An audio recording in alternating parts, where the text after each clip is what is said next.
Today we are going to be taking a look at the Pro 2 Bluetooth Gamepad by 8BitDo. Now this particular controller has been out for quite a while, so there are already many reviews online. But this particular colour hasn't been out for very long, and it's quite an expensive controller, so I want to take a look at it to see if it's actually worth the money. So without further ado, let's get it out of the box. Now as you can see here, the plastic of the controller is not as transparent as that of what is displayed on the front of the actual box. This isn't a big deal, but it does remind me of something, and that annoys me. It reminds me of the time when I reviewed the SN30 controller. Back in that video, you could see that I was quite excited thinking I'd got myself a light purple controller, a sort of violet controller. But when it came out of the box, no. It was pure blue, pure dark blue, and I didn't like the colour. I felt cheated. So while that is not as serious here, it's just a level of transparency, the colour's still the same, it's still a bit annoying. You would think that by now 8BitDo would do something about their packaging, because clearly it is not printed accurate to that of the actual controller. Anyway, I digress, let's get onto this. So now we take a good look at the controller itself and just peel off the sticker to the action buttons here so we can properly try it out. I have to say, it feels very sturdy. It feels like a good, strong, solid controller. Doesn't feel cheap, which is important. It has a decent amount of weight to it as well. The analog sticks have a decent amount of movement to them, they click in nicely. The action buttons feel responsive, they don't feel like they have to travel too far. Same with the D-pad, feels good. But what's really nice is these two buttons here, the middle buttons, what you would call the start and select, I suppose. Good, strong rubber. Not flimsy, and again, not cheap. The shoulder buttons, we have a look at the trigger ones here, you can see they have a light amount of plastic, just a thin bit there. It's quite responsive, there's a nice amount of spring to it. Not too much, not too little, it's just right. Also on the back here we have these two buttons, which are quite common in controllers these days, and you know what, I just don't like them. That's a preference thing. There's nothing wrong with the controller, I suppose, I just don't like these things.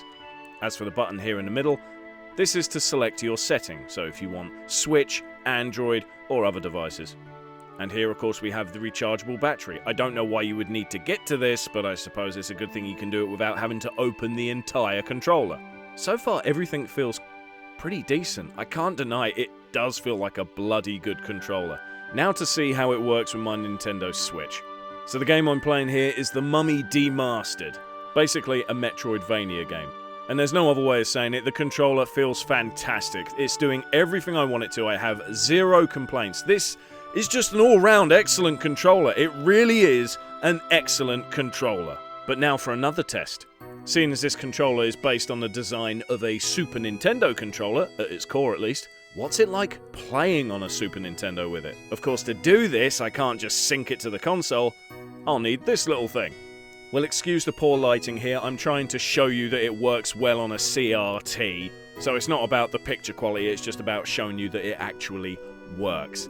And it does. At first it felt a little bit annoying trying to sync it up to the little Bluetooth dongle adapter for the Super Nintendo.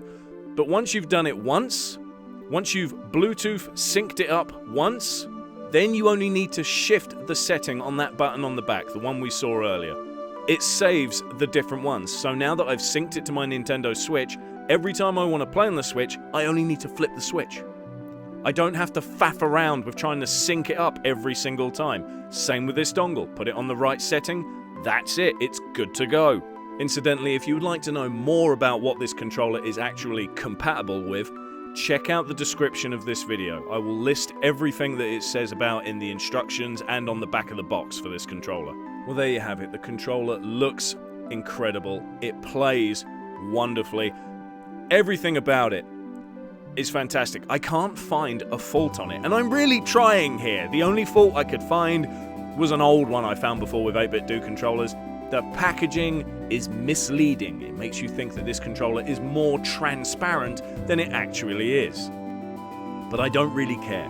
The plastic is good, solid, strong, has a matte finish, which I will always prefer over a glossy finish. If you're playing a video game and really getting into it, a glossy finish means that it's going to slip in your hands. Matte, not so much. But is this controller worth the stupid amount of money? Is it actually worth it? No. In a nutshell, no, it isn't. Because you can get a black one or a grey one for a hell of a lot cheaper. The only thing this purple one really comes with, other than the fact that it's a different colour, is it comes with these 2 added thumbstick things. Which are kind of cool, but so what? It's just not worth it, is it? It really isn't. I'm happy I have this controller. It's a nice little treat to me. Yes, I'm treating myself, and what? But I can't deny, if I had just bought the grey or the black one, I probably could have bought myself a Switch game or a PS4 game or whatever. And when I say probably could have, no, I just could have. I could have bought a game as well as a controller, but instead I went for the purple one, and now I'm skint. So there you have it. That was the Pro 2 Bluetooth Gamepad by 8BitDo. What do you think? Would you get this? If you do, I gotta say, I highly recommend it, but I highly recommend that you don't get the purple one. It's not worth it. Get one of the bog standard colour ones. You won't regret it. Thank you very much for watching this episode of GamePoke. If you enjoyed the video, please click like. And also, why don't you leave a comment?